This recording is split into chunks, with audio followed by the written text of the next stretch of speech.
Hello বন্ধুরা, তো আজকে আবারও চলে এসেছি একটা নতুন রেসিপি নিয়ে। কাশ্মীরি আলুর দম। কি কাশ্মীরি আলুর দম নামটা শুনলে মনটা লুচি পরোটা করে, কিন্তু আজকে আমরা এখানে শিখব কাশ্মীরি আলুর দমের রেসিপি। প্রথমে আমি একটি পাত্রে কাজু বাদাম, পোস্ত, চালমগজ, আদা, কাঁচা লঙ্কা, টমেটো নিয়ে নিয়েছি। তারপরে একটি বাটিতে আমি আলুগুলোকে 2 খণ্ড করে কেটে রেখেছি।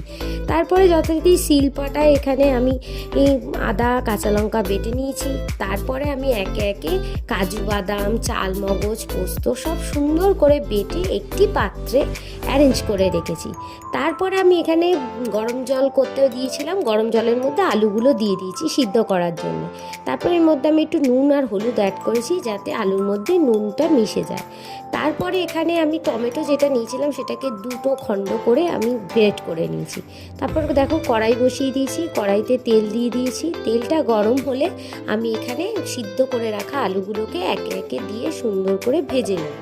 এই ক্ষেত্রে একটা ছোট্ট টিপস, তোমরা খুন্তি দিয়ে দূর থেকে দিলে আলুটা গায়ে তেল ছিটকানোর চান্সেস খুব কম থাকে। তারপরে দেখো এখানে আলুগুলো লাল করে ভেজে তুলে নিয়েছি। বাকি তেলে আমি গোটা গরম মশলা আর তেজপাতা ফোড়ন দিয়ে আদা আর কাঁচা লঙ্কা বাটাটা প্রথমেই দিয়ে দিয়েছি। কিছুটা ভাজা হয়ে এলে তার মধ্যে আমি গ্রেট করে রাখা টমেটোটা অ্যাড করে দিয়েছি। টমেটোটা একটু হালকা নাড়াচাড়া করে ওর মধ্যে আমি একটু নুন, কাশ্মীরি লঙ্কার গুঁড়ো আর হলুদ মিশিয়ে দিয়েছি সুন্দর কালার আসার জন্য। যদিও কাশ্মীরি লঙ্কার গুঁড়োটা একটু কালার আসার জন্যই দিয়েছি। তারপরে কিছুটা নাড়াচাড়া করে নিয়ে আমি এখানে বেটে রাখা কাজু বাদাম বাটা, চালমগজ, পোস্ত দিয়ে দিয়েছি। পোস্ত বাটা আর কাজু বাদাম আর চালমগজ বাটাটা দিয়ে আবারও ভালো করে নাড়াচাড়া করে নিয়েছি। নাড়াচাড়া করার পর আমি সামান্য জল অ্যাড করেছি। জল অ্যাড করে আবারও মশলাটাকে ভালো করে মিশিয়ে নিয়েছি।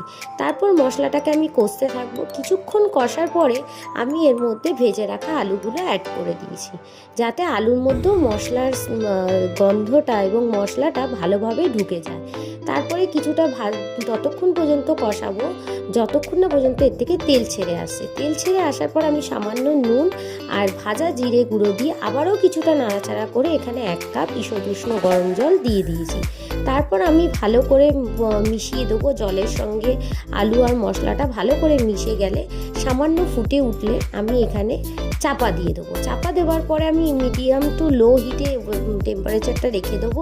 দেন আমি 15 মিনিট পরে চাপা খুলে দেখলাম আমার আলুটাও সুন্দর সিদ্ধ হয়ে গেছে আর সব কিছু মশলাও সুন্দরভাবে মিশে গেছে। তারপরে আমি এখানে একটু গরম মশলা আর ঘি ছড়িয়ে পরিবেশন করেছি। দেখো বন্ধুরা, দেখতে কেমন হয়েছে, দেখতে যেরকম সুন্দর হয়েছে খেতেও সেরকম টেস্ট হয়েছিল। তো আমার ভিডিও